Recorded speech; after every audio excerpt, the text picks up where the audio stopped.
pleasure to welcome all of you to the 2024 Mount SAC Athletic Hall of Fame Banquet. Glad that we have a nice turnout this evening, and we have some interesting people that you'll meet later on. Like many of you here this evening, Mount SAC is a place where we've made lifelong friends. I know for me, it's where I honed my athletic skills, and I mentally prepared for all the challenges that were going to meet me in life and on the athletic field. So Mount SAC definitely holds a very special place in my heart, and I'm very pleased and honored to come back every other year and act as your MC. So thank you again for having me here. I can't believe that 60 years have gone by since I entered Mount SAC as a student athlete. It was in the fall of 1964, so I know that's impossible because I'm only 35 years old.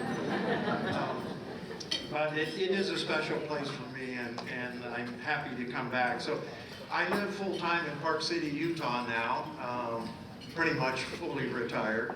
But when I was driving down on Monday, passing through Las Vegas on the 15 freeway, I went right by the stadium where the Super Bowl is going to be held this Sunday.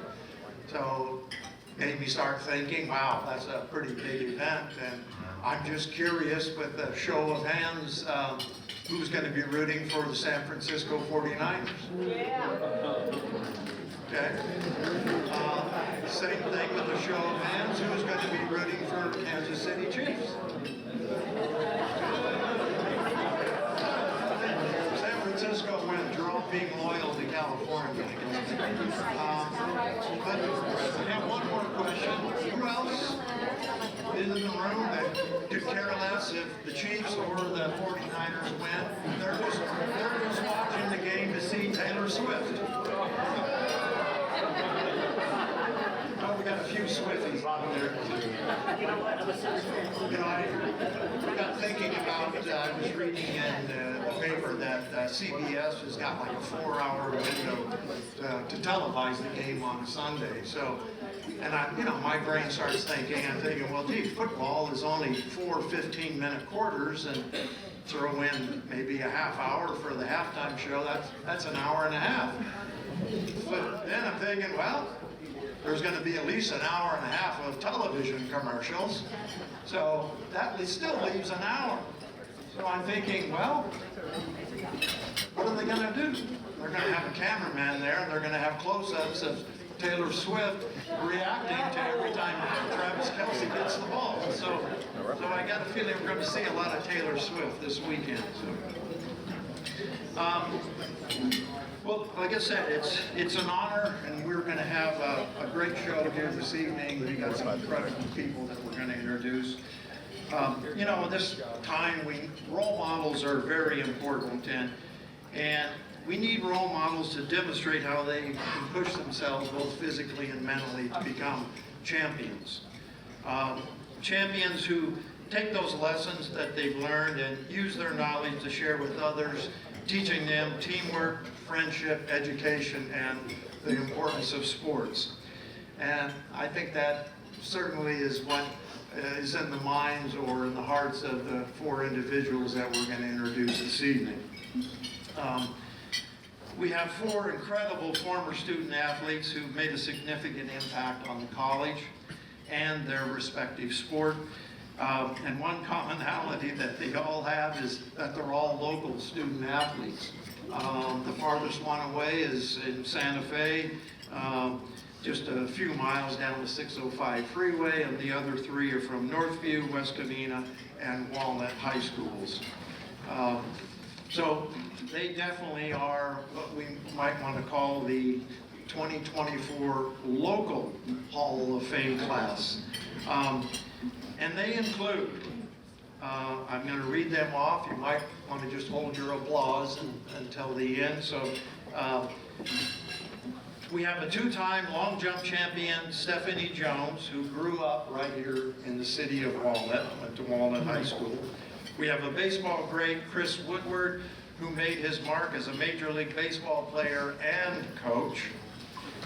We also have a softball trailblazer, Lizzie Rock, who led Mount SAC to their very first softball state championship. And we have a track and field superstar, Giovanni Lunaro, who broke Mount SAC's 35-year-old pole vault record. So I use that word superstar because I think it might have been my record he broke. I want to give that man a lot of credit.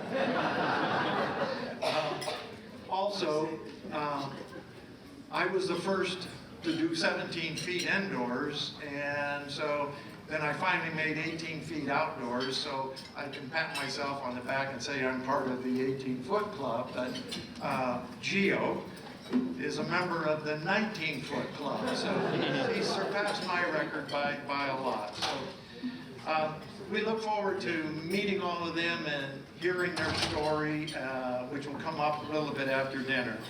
But right now we have some very special guests that we'd like to introduce to you. And included in that new guest is the new Mount San Antonio College President and CEO, Dr. Martha Garcia.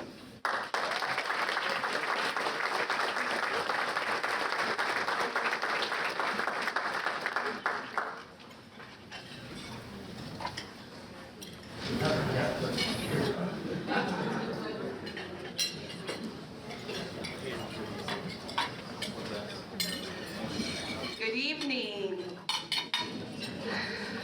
On behalf of the over 65,000 students at Mount SAC and the amazing team that works here, I provide a warm welcome to this incredible event where we are honoring and recognizing amazing individuals who have left a trajectory and a legacy here at Mount SAC.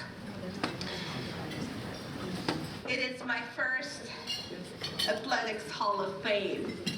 I'm excited to be here. I'm privileged to serve in this role and to serve our students and this community alongside the Mount SAC committed team members.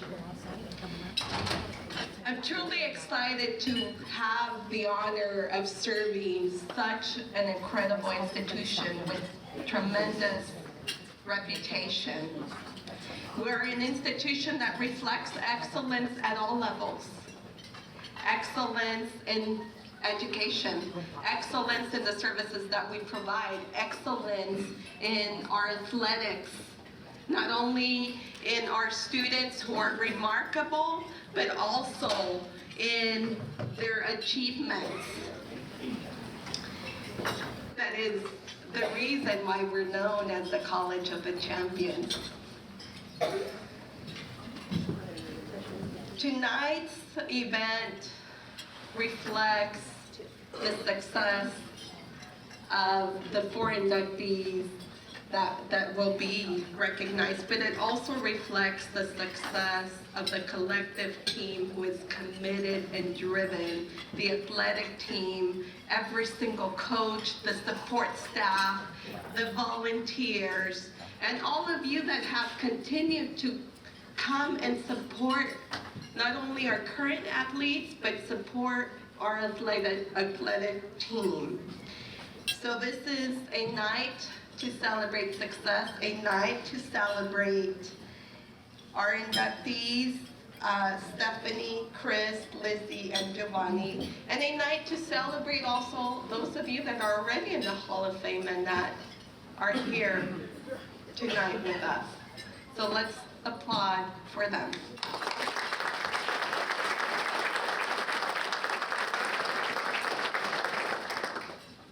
To the inductees, your models, to our current students and our future students, to the Hall of Fame honorees, your models to our current and future students as well. And you've demonstrated with your success that you're committed to be driven to be excellent and overcome barriers.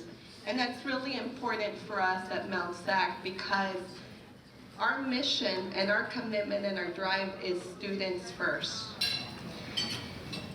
So I'm truly grateful to have the opportunity to celebrate with all of you, and I am grateful to serve under the leadership of the Board of Trustees who believed in me, believed that this institution was ready to hire a leader like me, and I want to take the opportunity to introduce them. I would like to introduce our board president, Dr. Manuel Baca.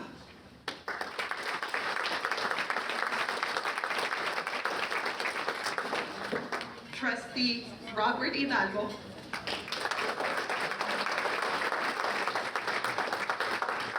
Trustee Laura Santos.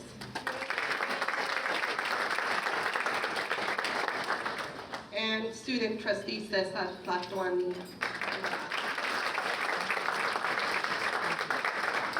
The other trustees were not able to be with us this night, but they send their regards and they also congratulate each and every one of the inductees. So I thank you and I look forward to the rest of the program. Thank you. And now, without further ado, Dr. Manuel Baca will share some words with us this evening as well. Thank you.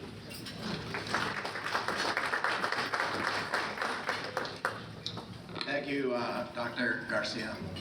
It's great to have someone with the empathy and the vision that Dr. Garcia brings to Mount SAC. She's only been here a few months, but she's not only embraced the college, but the college has embraced her, so very happy to have her. It's really an honor to be here with you tonight. I feel very much at home at Mount SAC, but I particularly feel very much at home in the sports complex whenever I'm at an event here. As many of you know, I'm a great fan of all the sports that we play, and it's just really great to be here this evening. So again, my name is Manuel Baca, and I'm president of the Board of Trustees this year. So on behalf of my trustees that are here and those that are not, I extend our sincere congratulations to the 4 incredible Hall of Fame inductees. The banquet is an opportunity for us to reflect on those who have made an impact on their sport at Mount SAC and beyond. It's also a chance to remember the impact Mount SAC has had on our own lives. You know, as I look around the room, I'm in awe of the talent, and I sincerely mean this. This room is filled with folks who have found a way to go farther, faster, in the case of Bob and Gio, higher. So you made your sports better for it. I have said this a number of times, and it's worth repeating. These facilities are world-class facilities. It is not because we built and they came. It is because they were and then they were built. The traditions, and certainly some, you know, Ernie Gregoire's here, some others of you who have been here for quite some time.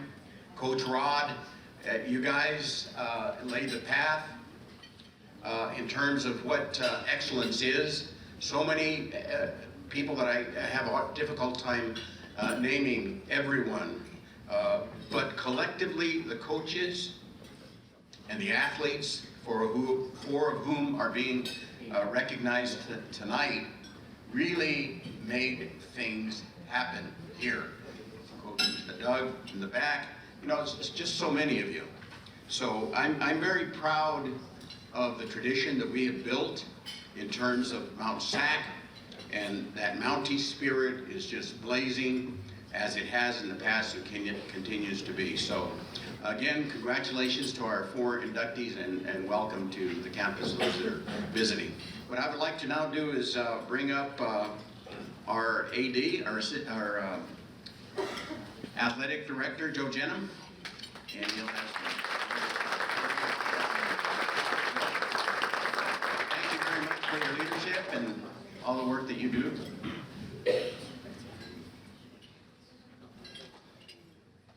Thank you, Dr. Baca. Can we also have a round of applause for Bob Seagren? He has been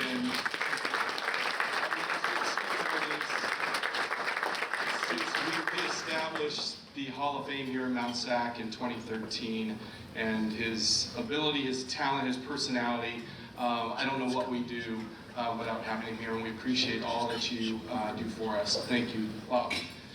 To the 2024 Hall of Fame class, welcome you into this prestigious collection of our finest.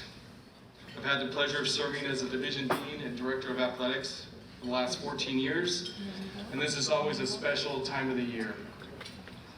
To Dr. Garcia and the Board of Trustees, thank you for being here tonight and continuing to support our programs and our outstanding honorees.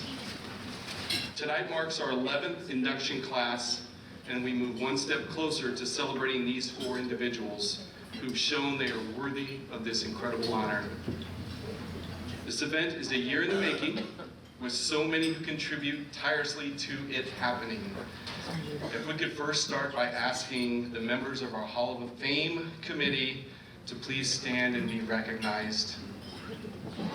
Hall of Fame committee, please stand and be recognized.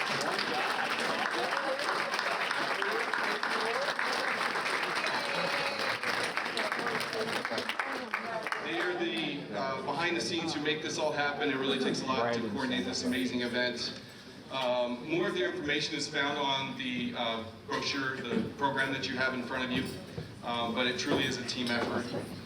And I'd also like to recognize 2 outstanding women in our office who are in the back, who you saw at the table welcoming you. One of them was actually, again, behind the scenes helping to make everything run smoothly.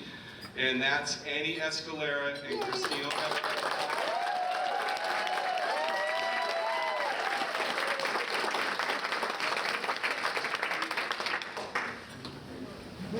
Without fail, each and every day, they give everything they have to this division and this college and our students. And we're very fortunate to have such amazing women working for us. So thank you for all you do.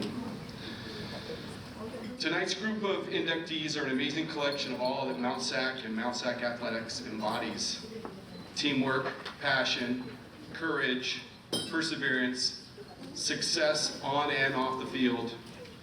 I'm very proud to be in front of you once again and celebrating this group and welcoming them into our Hall of Fame.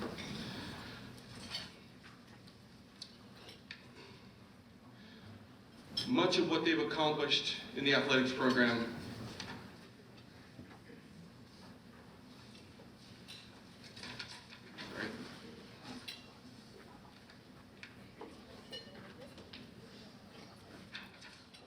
would not have happened without a coach standing by their side, encouraging them, motivating them so they could be asked and accomplish what they achieved and dreamed to do. So if I could please have our current and former coaches of Mount SAC who are here tonight, please stand and be recognized. That would be great.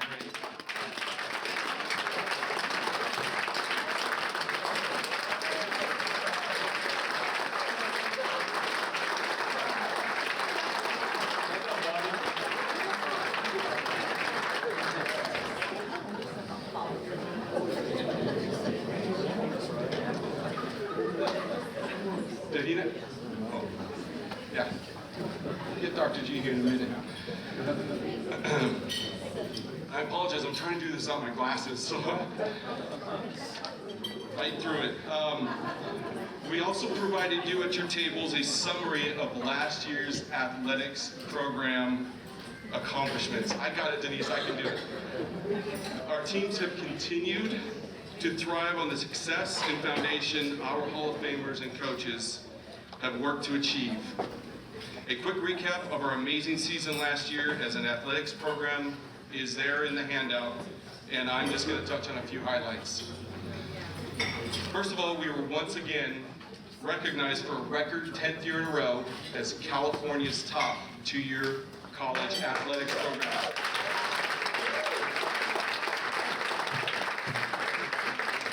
We're also the top program in the Western United States, and also ranked 2nd in the country at the end of the year amongst the other 750 2-year colleges that compete in athletics.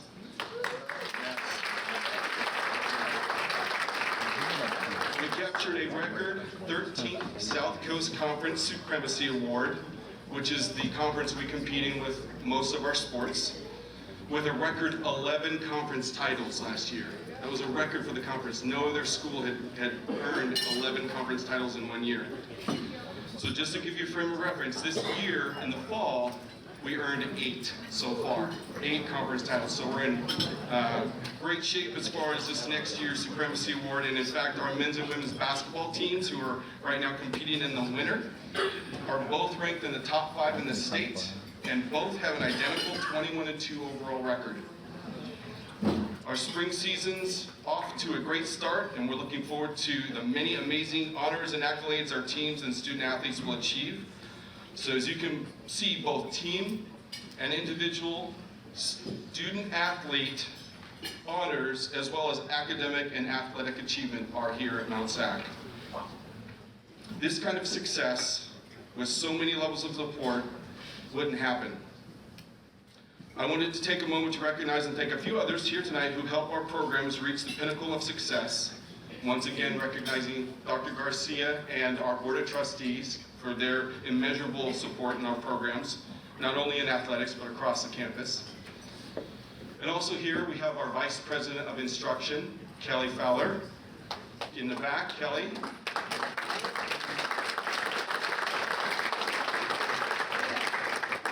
And I also wanted to recognize someone who works with us on a regular basis, and that's from the Foundation, the Director of Development and Alumni Relations, Marissa Fierro.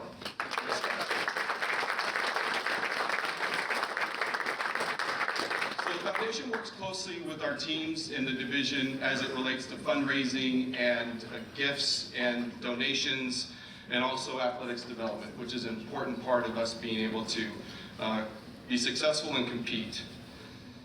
Also have members of our athletic equipment staff who are here supporting Hall of Famers tonight. If we can get them to stand up and be recognized. I know I saw Dana for sure. Is Dana here?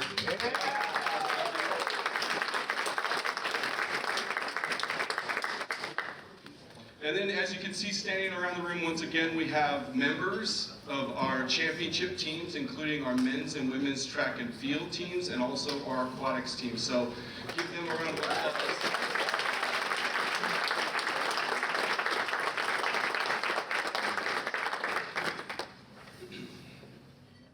For me, tonight is also important to recognize those who are no longer with us.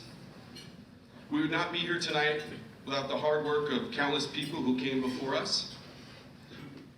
They're an incredible group of athletes, coaches, and individuals who went above and beyond to create a culture of success here at Mount SAC. This past year, we've lost a few of those change makers in our Hall of Fame, so let's please take a moment to acknowledge these special people.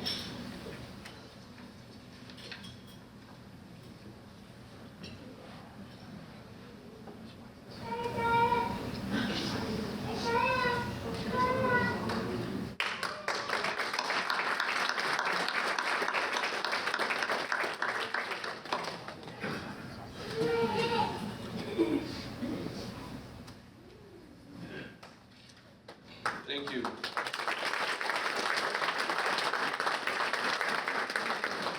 And looking at Daryl and Mike, who we inducted on 2 amazing teams into our 2015 Hall of Fame class as our back-to-back champions. As Bob mentioned, 6-year anniversary for our first baseball state championship team in 1964. And we have joining us tonight from those teams, the starting pitcher and the 2-time Player of the Year, who also happens to be my father-in-law, Rich Johnson. So Rich, if you could stand up on behalf of those 2 teams.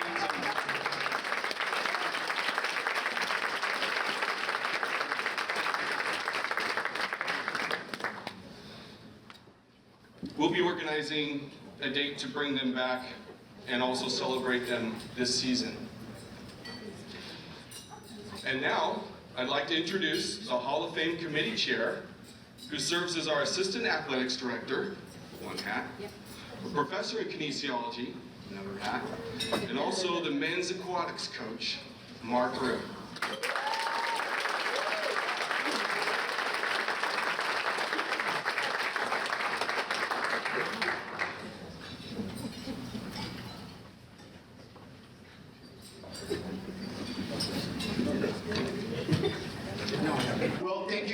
much. I want to welcome everybody and excited that you can all be here. I had the great pleasure of growing up with many of our former Hall of Fame members.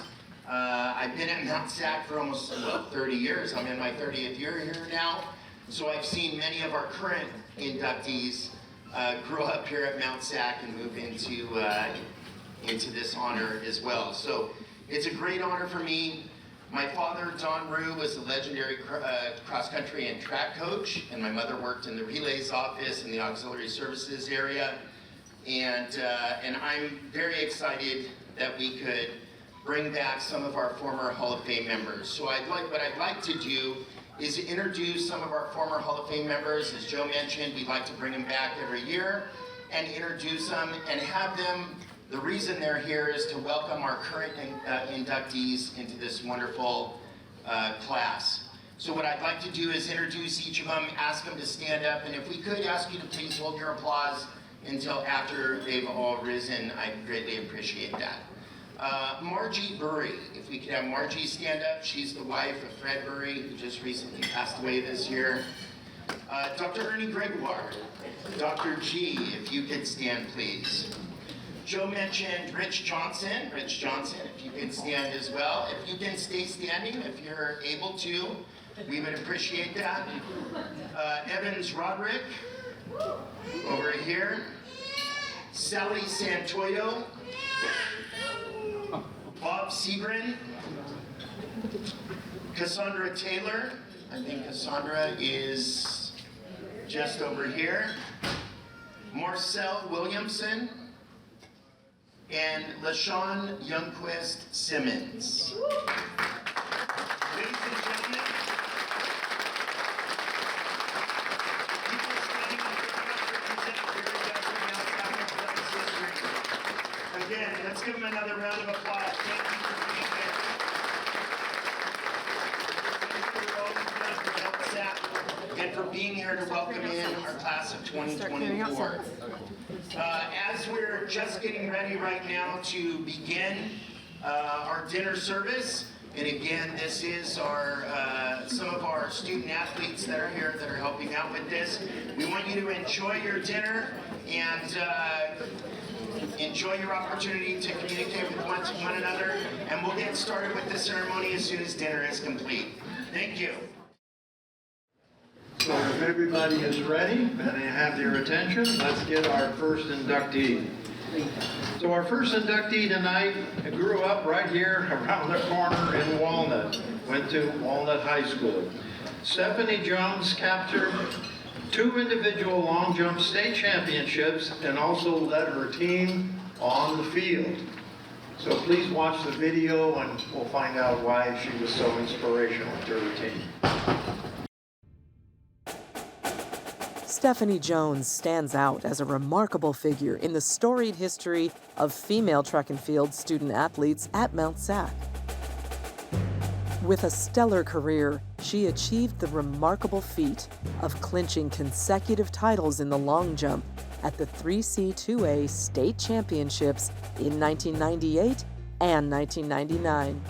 Stephanie, as a kid, was one that thought she could do everything and anything. She had such determination, no matter what she did. I remember when she was young, too young to do anything else. Her brother was already playing in sports. She would be over there at the table with her brother's friends, arm wrestling them and beating them.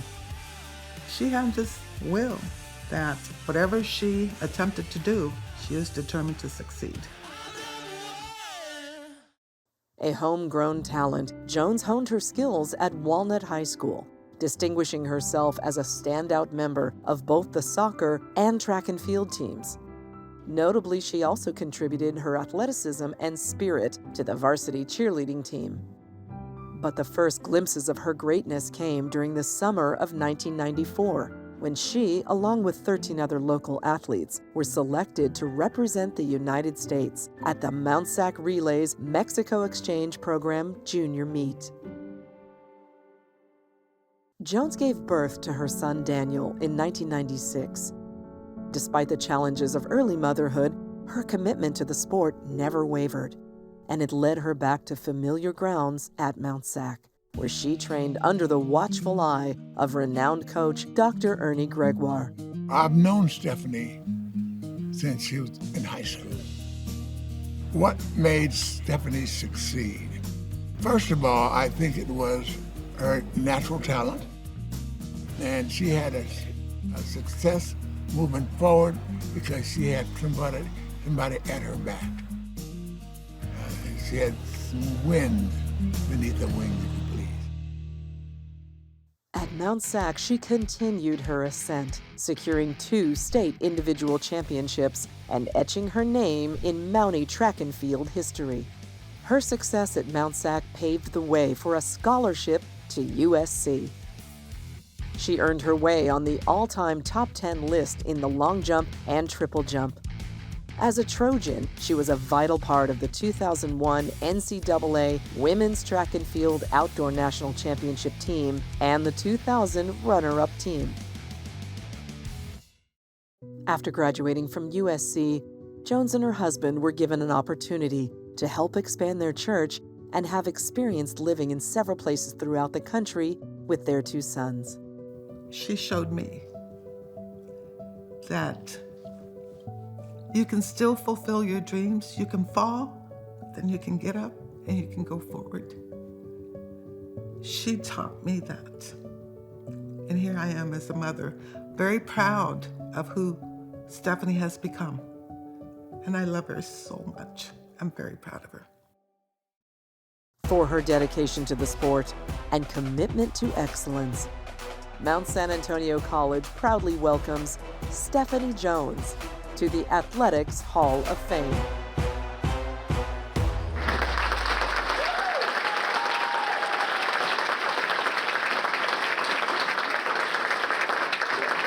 you please welcome Stephanie Jones to the stage?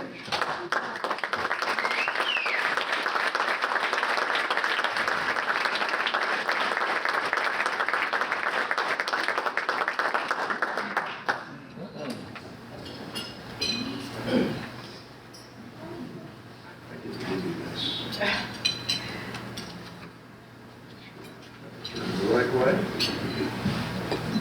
Congratulations.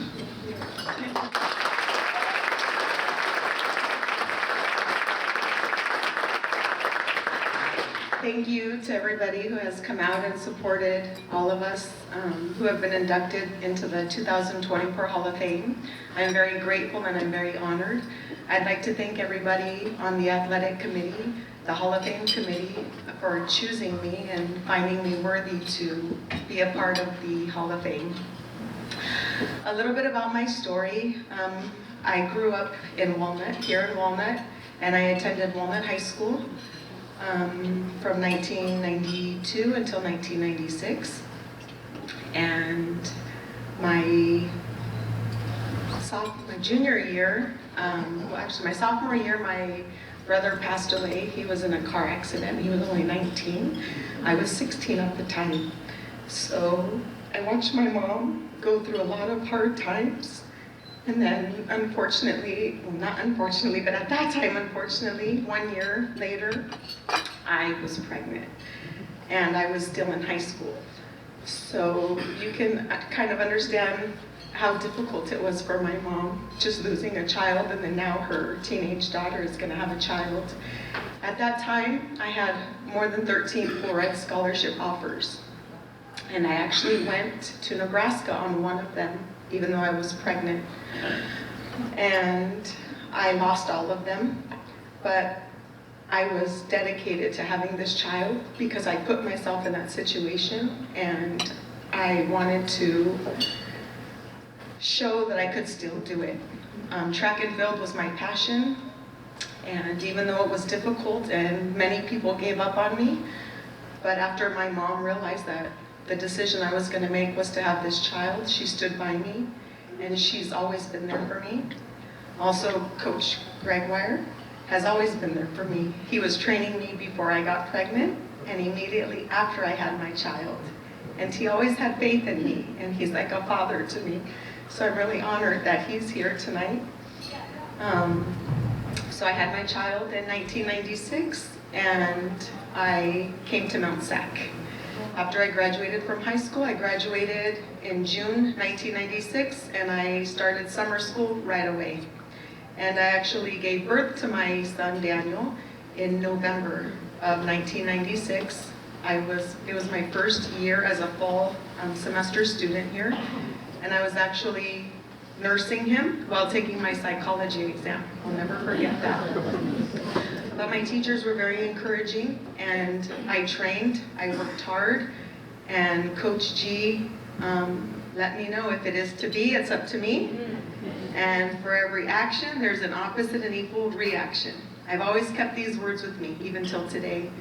And he never gave up on me, and I did my best, and thankfully I was state champion 2 years in a row. And I received a fluoride scholarship to the University of Southern California as the first woman ever to receive a fluoride scholarship with a child. So I was very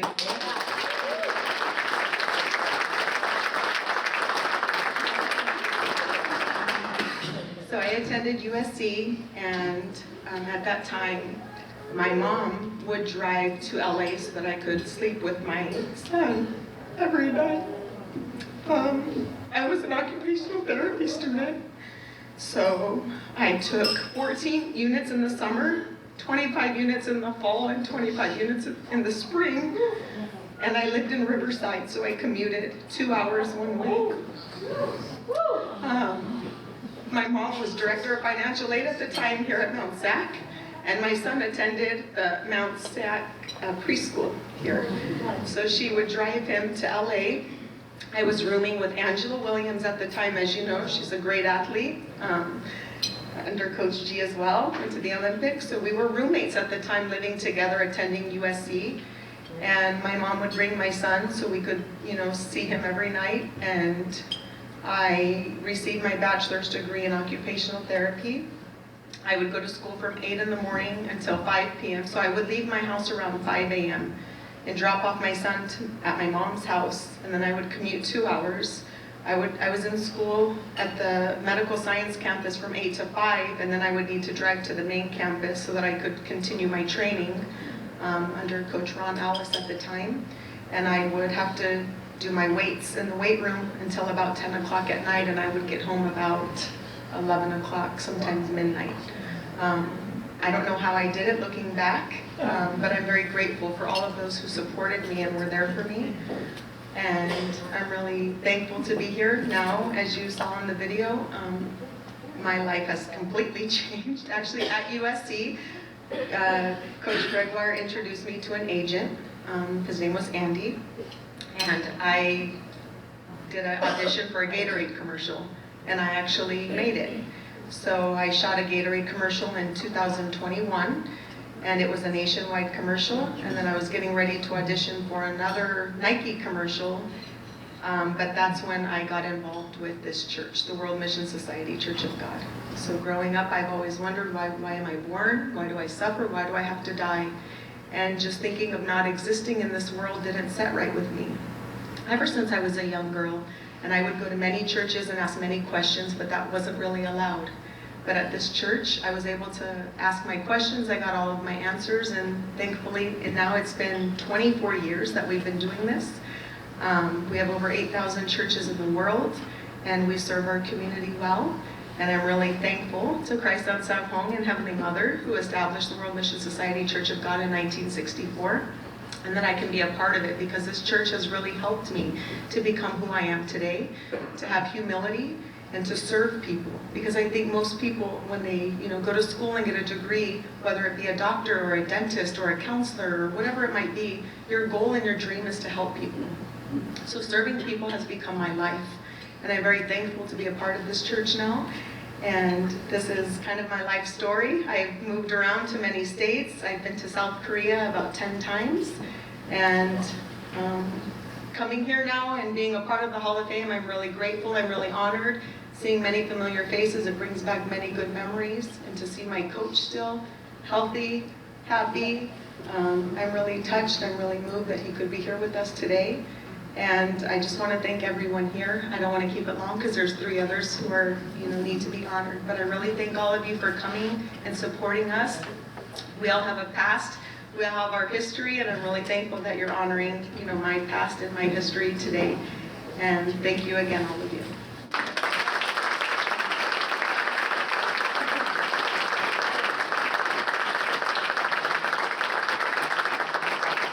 Thank you, Stephanie. That is very inspirational, the story. And I thought pole vaulting was hard. All right.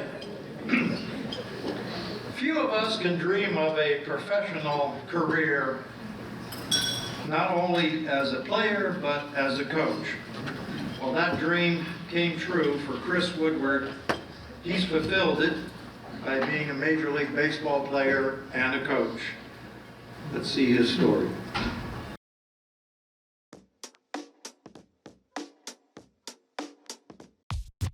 Few individuals can dream of a career at the highest level of sports, both as an athlete and as a coach. For Chris Woodward, this dream became a reality. Woodward grew up playing Little League in Covina. He attended Northview High School and was a varsity player. He excelled, earned All-League, First-Team All-Valley, and Second-Team All-CIF honors. Playing with him, you could see him getting better each year. This wasn't somebody that was just picking up a ball and let's play. It was like, okay, there's something special about this guy. He was drafted out of high school, but chose instead to attend Mount SAC and play for legendary coach Art Mazmanian. He had a remarkable season, batting .445 and earned All-South Coast Conference, All-SoCal, and All-State honors.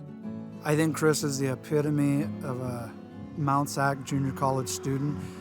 You do things because it's right. You don't know where necessarily you're going to be in a couple of years, but you just get on a path and you just put your nose to the grindstone and you work without necessarily knowing what the end outcome is. Woodward was soon drafted and signed with the Toronto Blue Jays, where he spent the first 10 years of his career. His Major League Baseball debut came against the New York Mets. He went 1 for 3 with 2 RBIs. Notably, Woodward had a career-high 3 home run game against the Seattle Mariners. Woodward's playing career took him to various teams, including the New York Mets and Atlanta Braves. He retired in 2012 with a .239 batting average, 33 home runs, and 191 RBIs. Transitioning to coaching, Woodward started with the Seattle Mariners and then joined the Dodgers in 2016 as an infield coach, later becoming the third base coach. Woodward helped guide the Dodgers to back-to-back World Series appearances. During this time, he also managed New Zealand in the World Baseball Classic qualification tournament.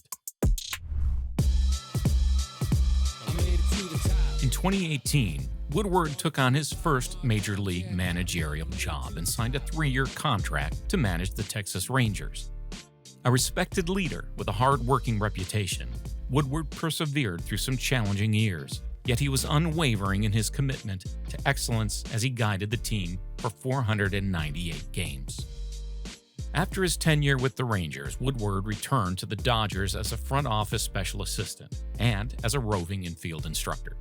You can't take shortcuts and reach where he's at. He reached his full potential in everything he's done. He's never taken a shortcut. A loving husband and devoted father, Woodward and his wife, Erin, have been married for 22 years and are the proud parents of 3 children. In his world, we are the little guys. But for him, we're not the little guys.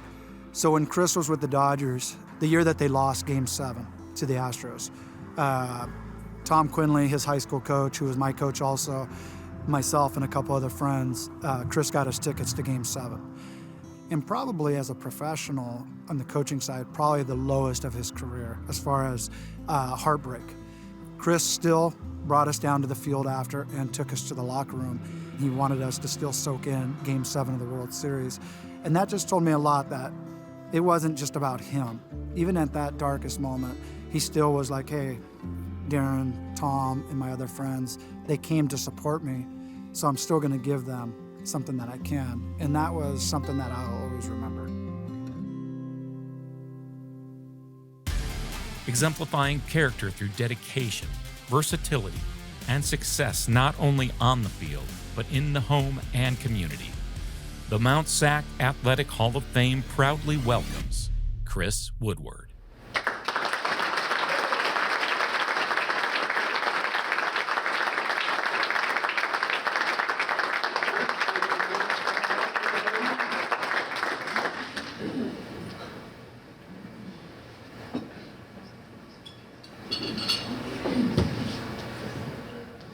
This on? Over here to mess up, you know? I haven't had hair for a while, so. Yeah, thank you for the honor. Stephanie, I'm going to try to live up to that speech because you actually brought me to tears with those words, honestly. Just hearing her say the word. First of all, I got to thank everybody for coming. Thank the athletic committee, the Hall of Fame committee, for even just considering me in this role. I'm very humble, obviously, as a ball player, as just a Covina native, a Southern California native. Never really thought this moment would come. I never thought anything in this life would come, honestly. I just was a hardworking kid that loved baseball. I actually took school pretty serious for those kids in here. It meant a lot to me to, obviously when as baseball started kind of taking, the road upwards, I have so many people that kind of pushed me to this point. I have so many people to thank, I can't even name them all. One of them is obviously here, my wife, who I met in 2000, and she's been with me for the last 23 years. It's been 24 years. It's been an incredible journey. I feel like I put her through a lot, but she's been there every step of the way, and she inspires me to this day, and we still push each other to be better. And the journey is still going. But a little about the story, I think it's hard to put into words just how long the journey's been. This is going to be my 30th year in professional baseball. It is my 30th year. I'm back with the Dodgers, and it's a great organization, and so I'm sure there's some Dodger fans here. A lot of the reason I came back to, when I got let go by Texas, the Dodgers were the easiest place for me because of the people. And kind of what Stephanie said, it's about serving, it's about leadership, and that's where I felt my heart was. But at the beginning of this journey, I know Darren, appreciate the words. You and John, I can't thank you enough for that. It means the world. But he mentioned my high school coach, Tom Quinley, who was basically like my father growing up. He coached me since I was like 12, 13. We moved a lot as a family. My mom and dad got divorced, and so he was kind of the father figure that I needed. He kind of took me places and made sure I stayed out of trouble, and would always do anything I needed. So I would not be standing here if it wasn't for Tom. He's not with us anymore, obviously, but my time with the Dodgers, I never got to play or coach near LA. It was always I'd come back and play the Angels as a visiting player, or the Dodgers as a visiting player, which was like a dream come true to me, because just standing on Dodger Stadium field or Anaheim Stadium's field was like every kid's dream growing up. I remember touching the dirt at Angel Stadium when I was a kid going, I'm never going to wash my hand again. And then I ended up getting to play there for the first time, and it was very surreal. It was a surreal moment making my major league debut. It was in New York, but we're facing Oral Hershiser. I'm standing in the batter's box. I grew up an LA kid. 1988, I remember running out of the streets, when Kirk Gibson hits the big home run, and so Oral Hershiser was like it was an icon, obviously, in this city and in this community. So standing in a major league batter's box with Mike Piazza catching for the Mets, and Oral Hershiser pitching, I literally had to step out and go, this isn't real. This is literally a dream. And then I remind Oral every day, because he's with us with the Dodgers, that I got my first hit off Oral. So I remind him every day. Make sure he remembers that. But just looking back and coming to Mount SAC, I think Mount SAC was the last place that before I started my journey into professional baseball. So this was the last place that I remember. And I haven't been back here in a while, so looking around here, it's obviously changed quite a bit. This place is pretty spectacular. I'm looking around and looking at all the things that are around here. It's pretty amazing what they've done to this place. But this place was always a place, it was always a reputation of great athletes. The baseball program was always great. The track and field was unbelievable. I mean, just all the things. So when I first met, I gotta speak about Mass. I gotta tell you guys a funny story about Mass. Because a late Art Basmanian, I didn't really know him, obviously. When I got drafted out of high school, I didn't expect to get drafted. I was getting scouted by a few teams. The Blue Jays were one of them. But I honestly did not think professional baseball was even in the cards, right? So I have a decent senior year. I have a few teams talking to me. Well, once I got drafted, I wanted to be an engineer. I would go into college, and if I play baseball, great. But I get drafted.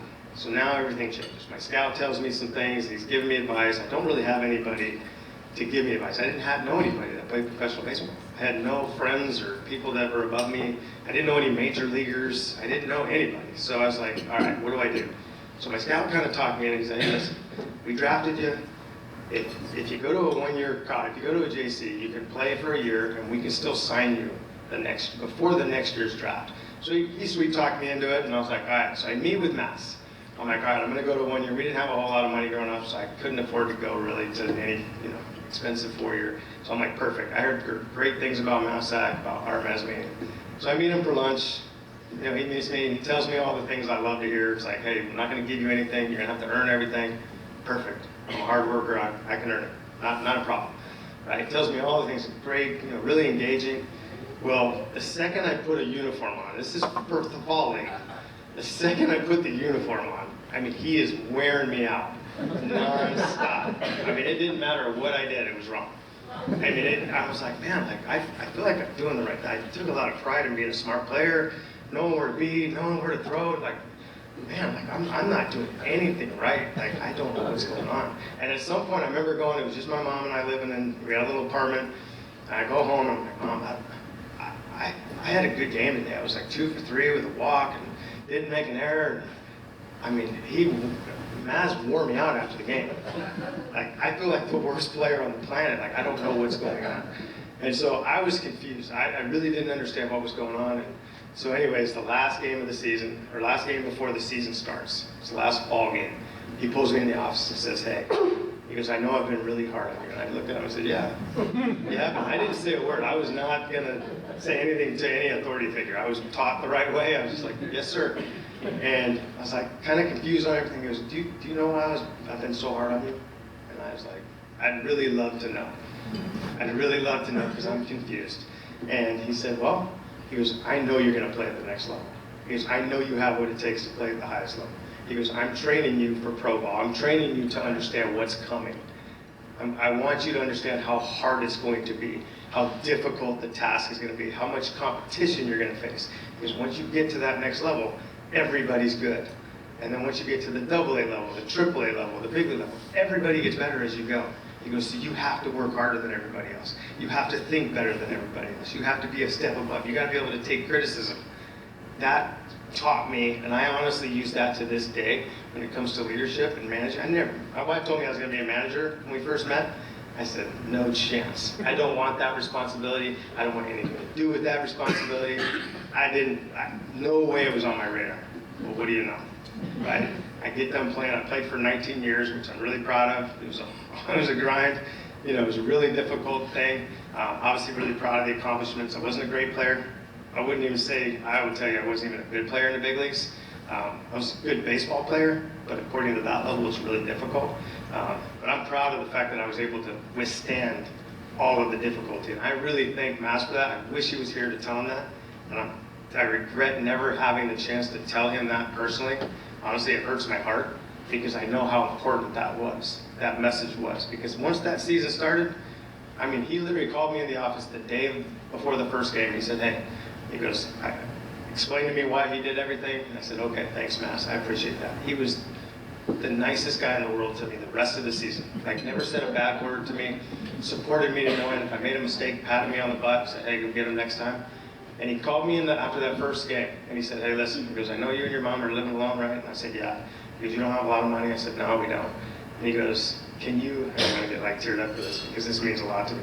But he's like, hey, if you just sit with me after the games, he goes, you can, write down the box scores. He goes, you call the San Gabriel Tribune for me and give them the box score, and I'll tell you what to say. I'll tell you who the best players of the game were, and tell you what to do. And he goes, I'll give you $40 every time you do that.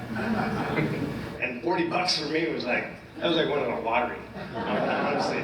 So I can't thank him enough for that, because that got me through, man. That got me through so many days of not knowing what we're gonna eat, and man, $40 goes a long way. Obviously back in the mid-90s, that's a lot more money than it is today. But the fact that he did that for me, and Tom Quinley did that for me as my high school coach, they taught me selflessness. And I think that's, obviously my wife and I, we live to serve. Like you said, Steph, that's honestly what we do. That's why I got into coaching, and that's why I've always wanted to be a man. Like, being a manager was great, but it was more about the impact you're gonna have on people's lives. It wasn't about, how many games you win. Listen, I would love to win a World Series. That's obviously, I would love to have that World Series ring, and it still kills me that we didn't do it with the Dodgers. Be better this year. Be better this year. But that's like the most important thing is honestly I coach my son's team. I help any chance I can. And obviously my wife does the same thing. And that's how we live our lives. And we're really appreciative of that. So to stand here and get this honor, like, it's about all the people that helped me.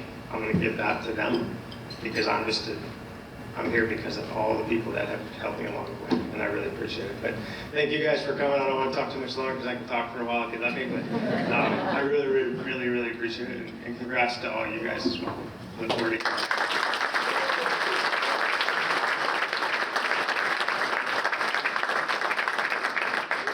Thanks, Chris. You've got a great career there. That's an interesting story, and glad to be able to share it with us. I'd like to be in a closet with him telling Tommy Lasorda stories. I'm sure those are some doozies. All right, moving on. Our next inductee was a former homecoming queen, a gymnast, a majorette, football player, and an honor roll student. Lizzie Rock's greatest exploits occurred on the Mount SAC softball field, where she led the Mounties to their very first state softball championships. Let's watch her story. One of the greatest players in the history of Mount SAC softball, Lizzie Rock, was instrumental in putting Mount SAC women's softball on the map. The youngest of 4 children, Rock participated in numerous sports, including t-ball, basketball, softball, gymnastics, and baton. But it was softball where she excelled, and soon represented the United States on the gold medal-winning Junior Olympic softball team. Rock attended high school in Santa Fe Springs, where she competed and excelled in cross-country, soccer, softball, track and field, and twirled the baton as a member of the color guard. In softball, she earned All Del Rio League first team honors, as well as All-State and All-American honors. Along with her athletic success, Rock was successful off the field. Receiving many academic honors, she was also voted the Santa Fe High School Homecoming Queen. She soon enrolled at Cal State Fullerton, but was cut from the softball team before the season even started. However, she decided to give softball one more chance and attended Mount SAC. Adversity absolutely, knocked Lizzie down. I remember seeing her on the field in tears, like not knowing what her journey was going to be with softball.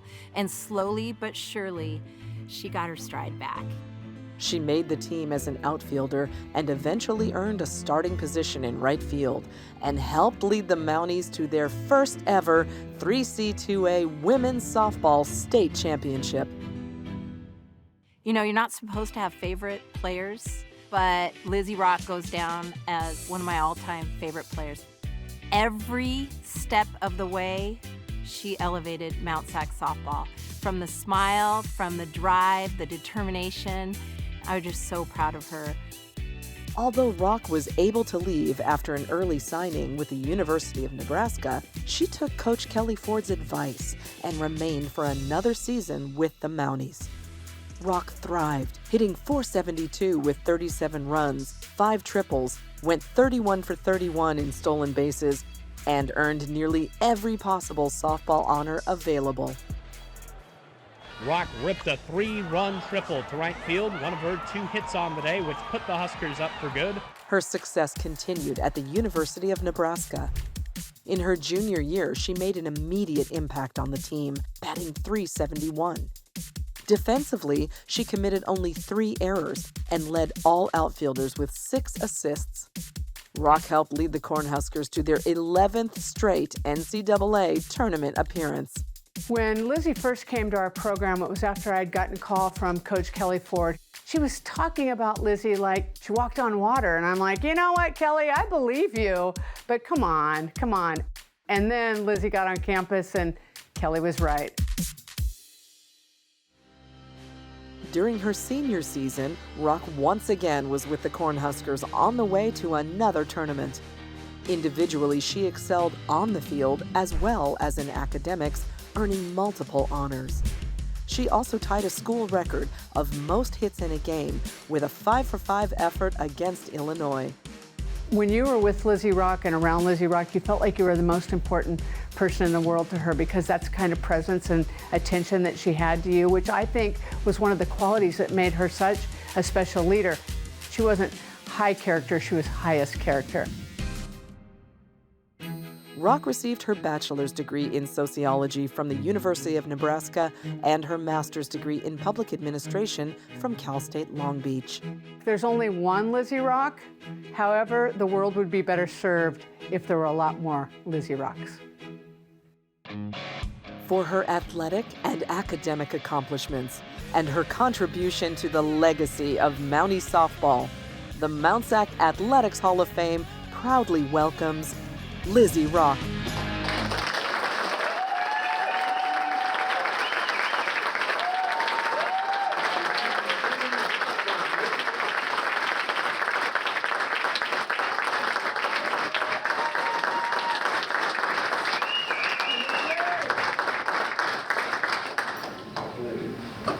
I'm just glad she didn't try pole vaulting.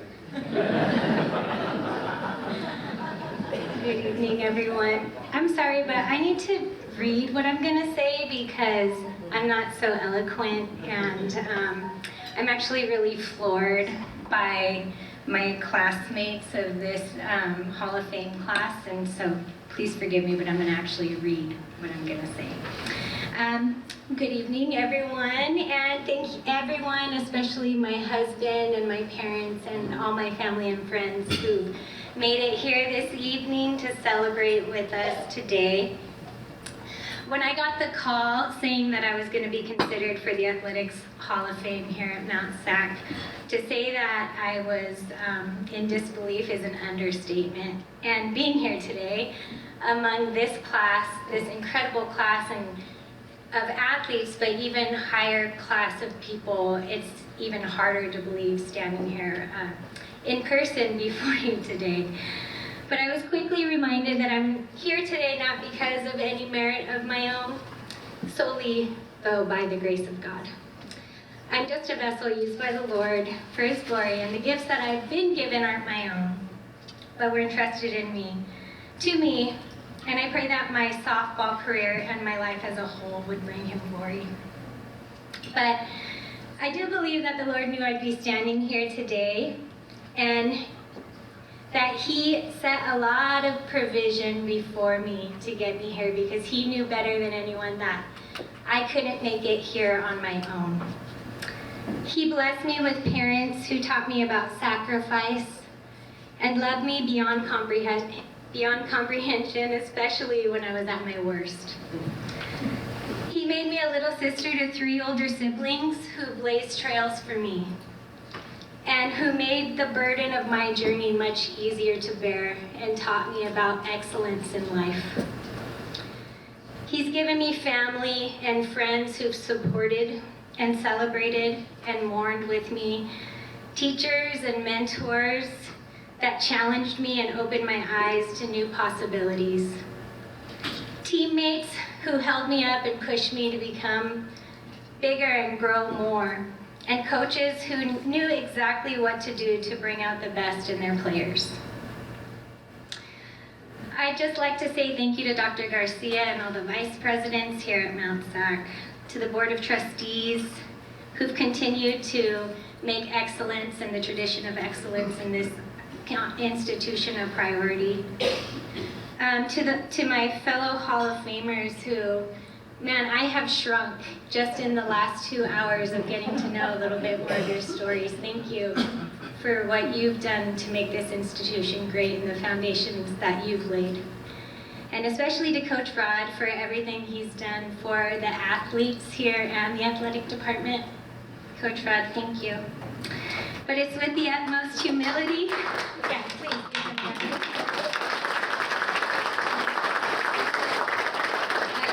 But it is with the utmost humility and with such gratitude that I receive this recognition and honor, not for myself, but on behalf of the community that the Lord has given me to get here today. It's a display of His power, working mightily through even the least deserving person. Thank you all so much, and God bless you.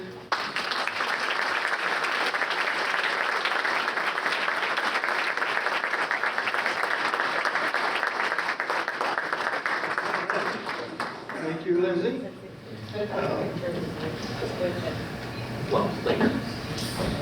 Okay, moving on. This next one's a real joy for me.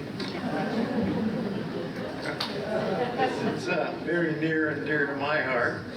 So, it says here, and I'll read this, but I know we're going to have a great video. So,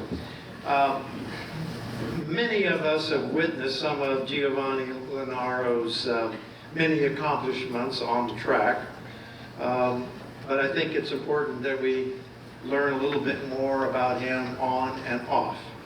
So please watch the video. All right, here we go. Okay, take off. Good, there you go. Okay. In the incredible and storied history of Mount SAC pole vaulting, no vaulter has jumped higher in a Mountie uniform than Giovanni Lenaro. His journey highlights the opportunities community colleges can provide. Lenaro prepped at West Covina High School, where he vaulted 11.6 during his freshman season. But after injuring his back, he switched sports and focused on swimming. Upon graduating, he decided to attend Mount San Antonio College and was determined to give pole vaulting one more try. His older brother Mike, a former Mount SAC pole vaulter, was Lenaro's motivation to return to the sport. Ever since Gio was a kid, he's always been hardworking and dedicated to whatever he put his mind to. But there is one thing he's championed most of all, and that's being a family man. As a Mount SAC freshman, Lenaro became the talk of the track and field world when he transformed himself into a state champion. He was one of the hardest workers we had. He was not someone who was going to say a lot of words. He was very quiet, but he would lead by example, and you could tell he was a leader from the day he walked in. During his sophomore season, he continued his rapid ascent by capturing the USA Community College national title by jumping 17.4½, which also broke the Mount SAC record held for 35 years. He actually was pretty close to being world-class out of Mount SAC. He was that good. After being heavily recruited, Lenaro continued his education and career at Cal State Fullerton. Under the watchful eye of head coach Ron Kamaka, he earned 3 NCAA Division I All-American accolades and 2 Big West Conference championships, and improved his best mark to 18.4½. Lenaro returned back to Mount SAC to coach, teach, and train. During his illustrious career, he jumped a personal best of 19 feet 1 inch. On the world stage, he was ranked in the top 10 and competed in 2 Olympic Games. He captured stadium and meet records, as well as competition titles, including the Prefontaine Classic, Central American Games Championship, and 6 Mexican National Championships. In only his 8th year as Mount SAC's head coach, Lenaro has led the Mounties to 7 California Community College Athletic Association team state championships and has coached 8 individual state champions in the pole vault. Having someone like that, an elite athlete on our staff, was a phenomenal advantage. You know, everyone knew that if you wanted to be great, arms up. you got to follow what Gio was doing. He was doing it, showing it and teaching it with us. That was it. You were like this. Okay? I want the hands extended as tall as you possibly can be. A respected figure among his peers, Gio has established himself as a true leader in his field, while his athletic career and coaching style continue to inspire young athletes to soar to new heights. At work, I got a little space on my wall with newspaper clippings, magazine clippings about him, and pictures of him pole vaulting. Sometimes I need some inspiration, and I look to the wall to remind me about hard work and dedication. It's not just about being great on the field, but being a good human being. And that's who he is. And that's my brother. Mount San Antonio College is proud to induct one of its own, Giovanni Lennaro, into the Mount SAC Athletics Hall of Fame.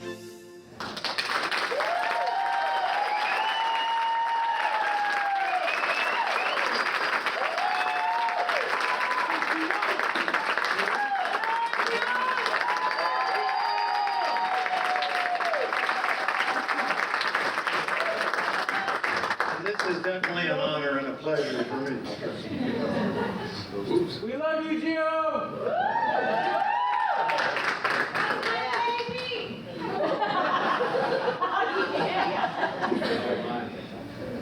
Thank you so much.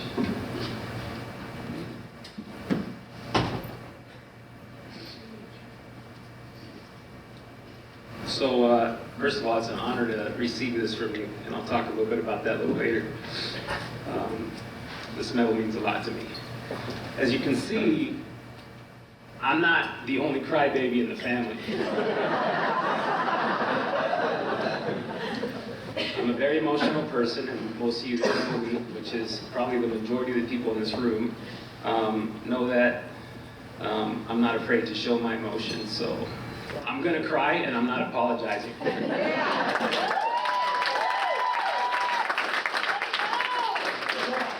You know, I've pretty much been here, I don't know, I was talking to Coach Bird about it earlier, I think about 60% of my life.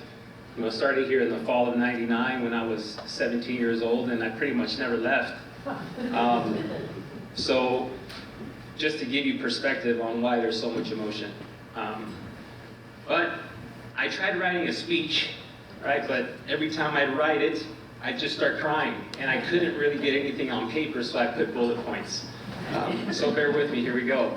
And it might take a while, but I'm the last one, and we'll try to get out of here soon, all right? I'll start off by thanking the Hall of Fame committee. Thank you so much for inducting me into the Hall of Fame. I mean, it really means a lot. I think I paid Kenny a lot of money to keep pushing my name out there. Kenny, thank you. Also want to thank Dr. Garcia and the Board of Trustees for supporting athletics. It makes such a huge impact on our student athletes, and just to have the support from you guys is huge. As you can see, there's 4 of us being inducted today, and you can see the impact that the coaches here and the administration and everyone makes on us. So thank you so much for the support. I'd like to thank Joe, Jedem, Tammy, who can't be here today, but I'm so thankful for you guys and the support that you give us. My work mom, Christine, and she's going to be my new work aunt, Annie. Thank you guys so much for everything that you guys do and all the support that you give us. I also want to thank Melissa and her team for such a great video. Thank you guys so much. So I thought to myself, how can I go about this right? It's like, try to get the emotional part out of the way first, right? Because if I keep waiting, I mean, they already put me last, right? So I have to wait there in anticipation and be anxious and, go after all the other people that got inducted. Also want to congratulate everyone that was inducted as well. I don't want to forget that.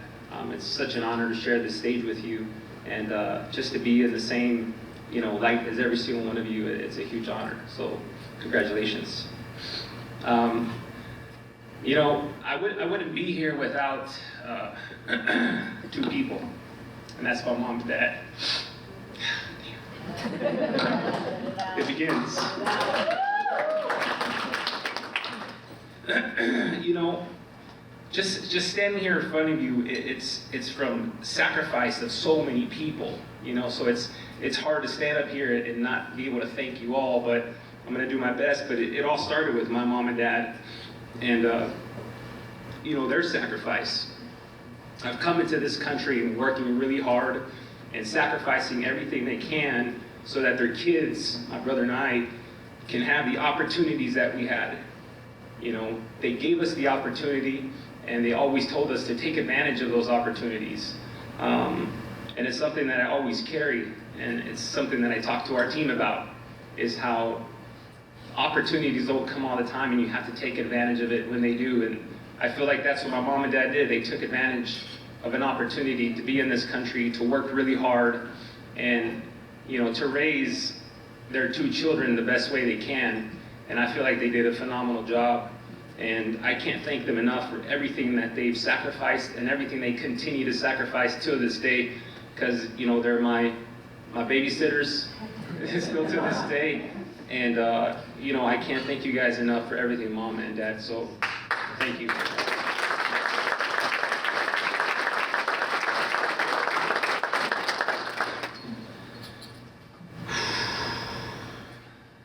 My brother.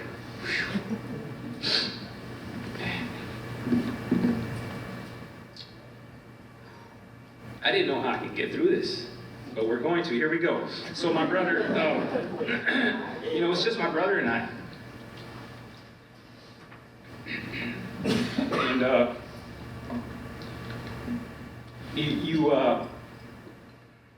I just think back and I'm like, man, I'm so lucky to have had my parents and this brother that I can look up to, that I can follow this path and just be guided. It was almost easy to just follow his path because he was just so good at it. He was such a good brother, such a good leader, such a good example. All I wanted to do was be like him. And, you know, he's 6.5 years older than I am. I always tell my wife that him and I never fought. And she's like, there's no way you could have never fought, you know? Because she, you know, in her family's 15 kids. And they fought every second, right? But my brother and I never fought, and I just think it's because of him. It's his personality. He's so sincere, he's so caring, he's selfless, and he had this little brother that was probably a little punk at times, but he just put up with it, you know, and I just looked up to him, and all I wanted to do was what Mike did. And that's what led me into pole vaulting. That's why I did pole vaulting, and that's why I continue to pursue pole vaulting. And you're the reason why I had this athletic career and continue to have a career in coaching and continue to live this dream, because you gave me that dream. So thank you.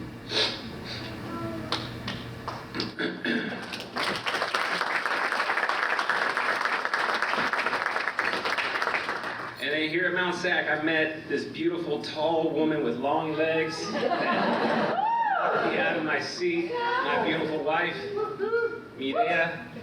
You know, there's so much for me to be thankful of at Mount SAC. Like I said, I've been here for so long, but this woman has been by my side through a lot. And we shared many great moments, tough moments, but we got through it together. And I feel like she's always been my #1 fan, you know? And, you know, she was always cheering me up for whenever I had bad times, because in sport, you have more bad times than you do good times. You know, you don't PR all the time in the pole vault. You have maybe a PR a year or maybe a PR every 2 years, but she was always there just cheering me on and letting me know that, you know, you're gonna do all right. It's gonna be good. You're gonna be better. And I just wanna thank my wife for just always being there for me. And she continues to be there for me to this day. And thank you for giving me 3 beautiful children.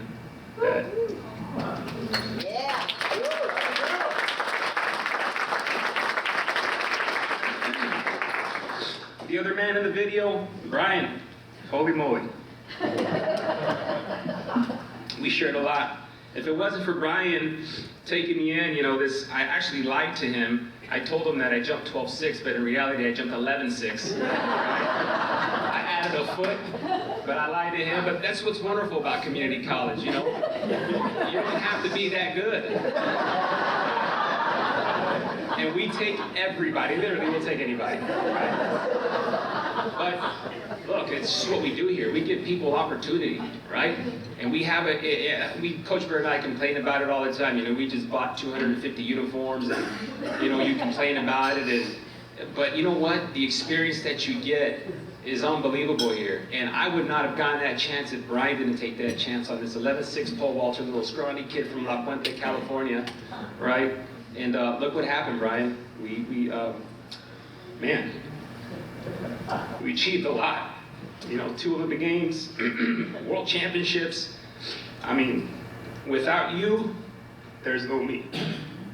So, thank you, Shinobu, because along Shinobu had to deal with Brian not being at home, being at practice and traveling the world with me. So I want to thank you guys, the 2 of you, for everything that you've done for me. Thank you so much.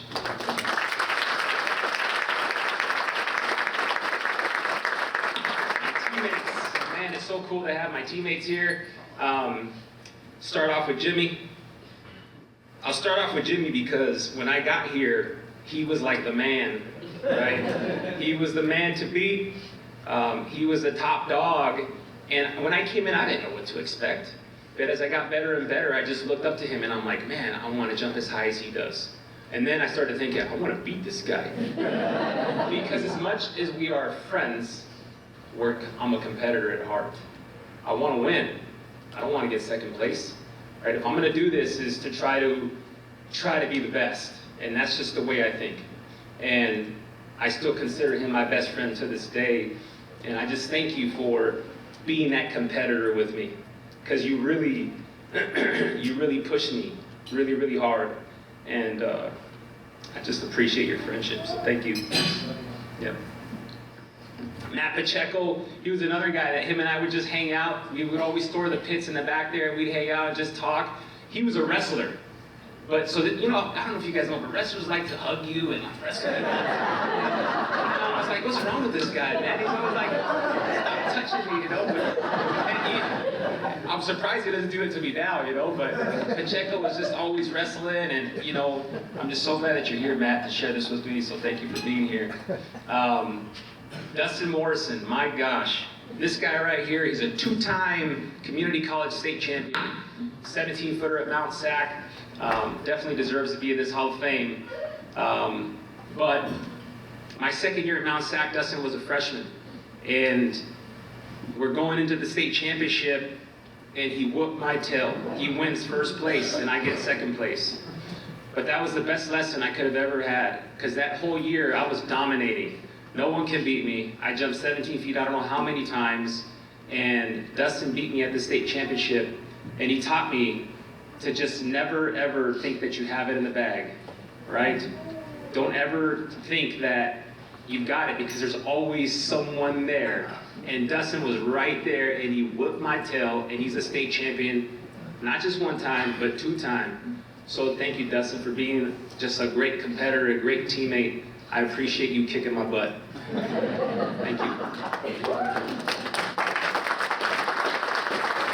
I can't forget about Brad Seaverhagen. He's out there in the back. That's another guy that was always competing against me. He always wanted to beat me in everything we did, but he didn't. Not even tennis. But I want to thank you, Brad, for coming all the way from Chicago along with your wife, being here, sharing this moment with me. You were an unbelievable teammate, and we still continue to be friends to this day, so thank you. Wonderful staff. I have to acknowledge our Mount SAC staff. I know we weren't teammates or anything like that, but we're teammates now. And as you can see, the impact that we get to make every single day with these athletes, it shows in all of the people that are being inducted. So I encourage us to just continue to be that light and encourage our student athletes every single day.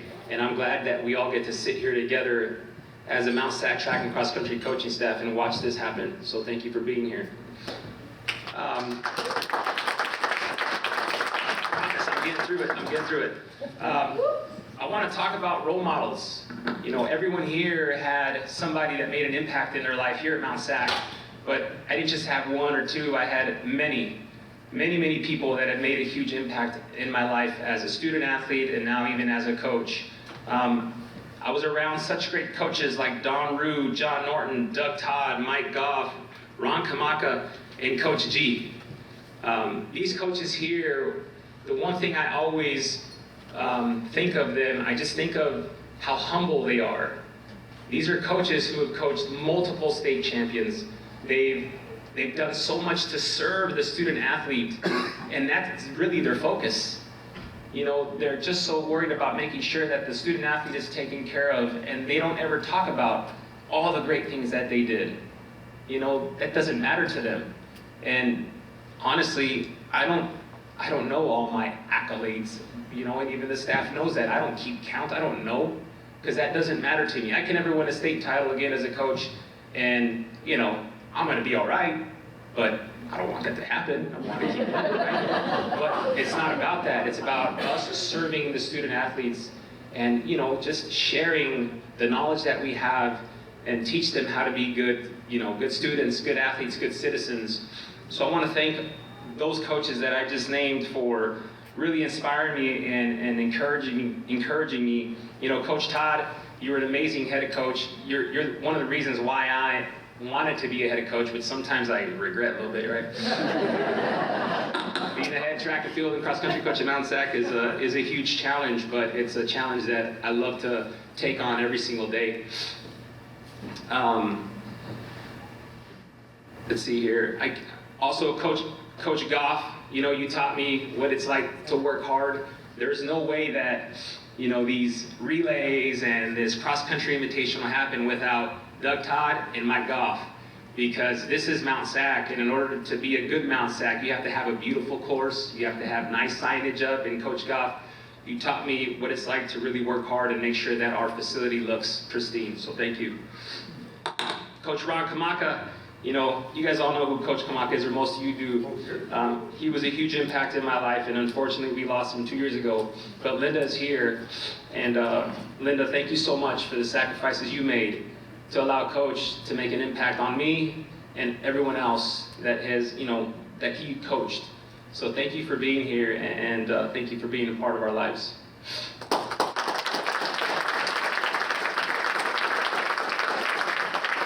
Coach G, I told you.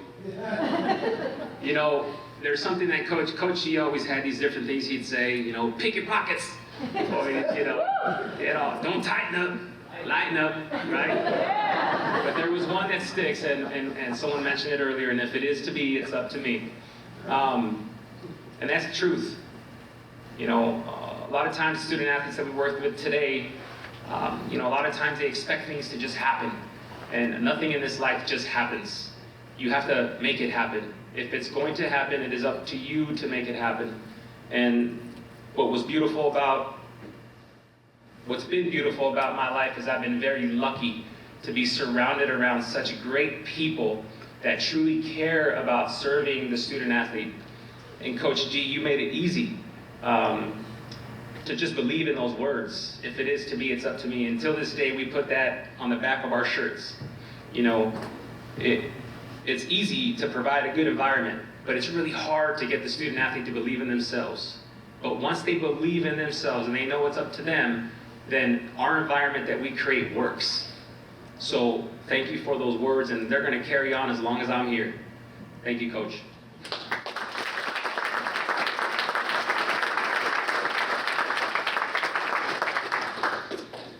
Now, I said earlier that this medal means a ton to me, and it means a lot, especially because, you know, it was given to me by an Olympic gold medalist.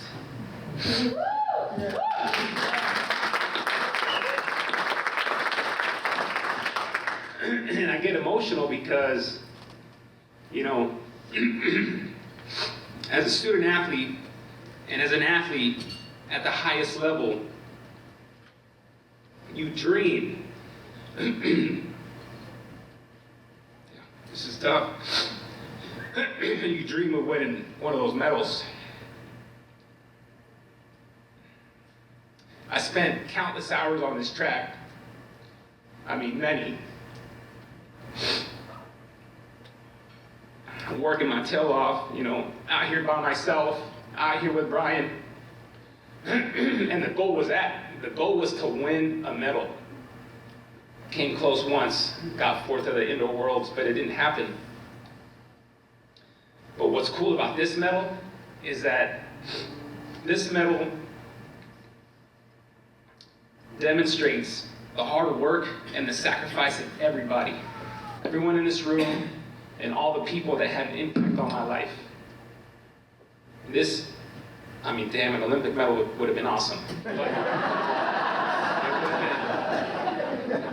But this medal right here is gonna go really high on the pedestal because this is just a culmination of so many people working hard. You don't realize it until later on in life how many people have to sacrifice for you to achieve what you've achieved as a student athlete and as an athlete.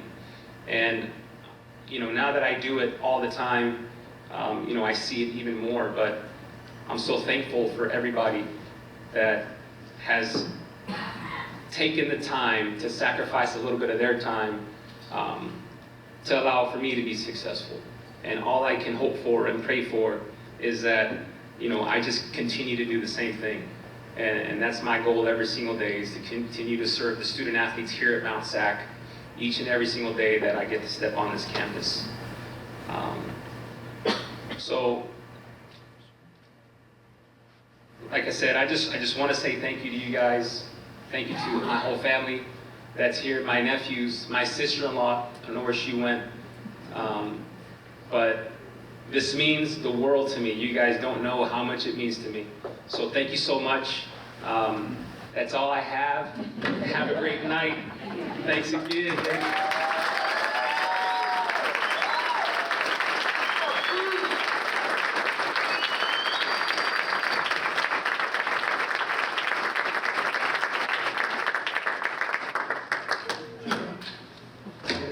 Yeah, you got me tearing up sitting over there. All right.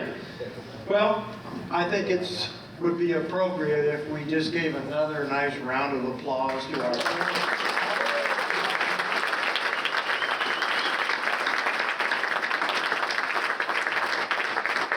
They are joining a pretty stellar group of former inductees, some of them which are here tonight.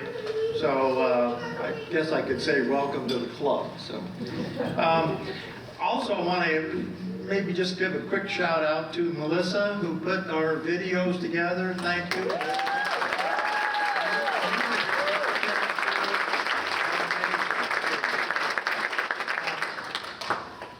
All right, I think I'm going to ask Joe Jenham to come back up for some closing words. And again, thank you for allowing me to be your MC, and hopefully see you in 2 more years.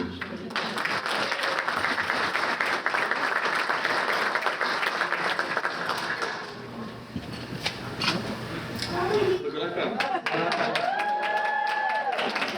I don't need them.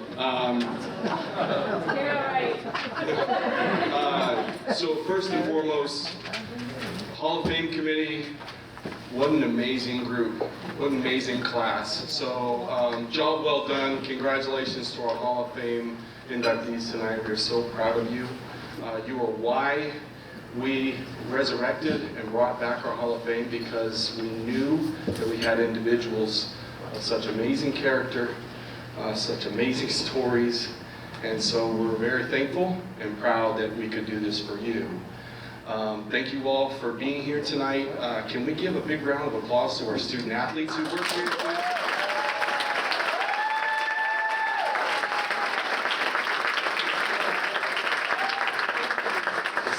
That character that they learn here. It's just selfless, and it's being a part of something bigger than themselves. And so on behalf of the committee, we want to thank you all for your hard work and being part of tonight. We have a tradition here.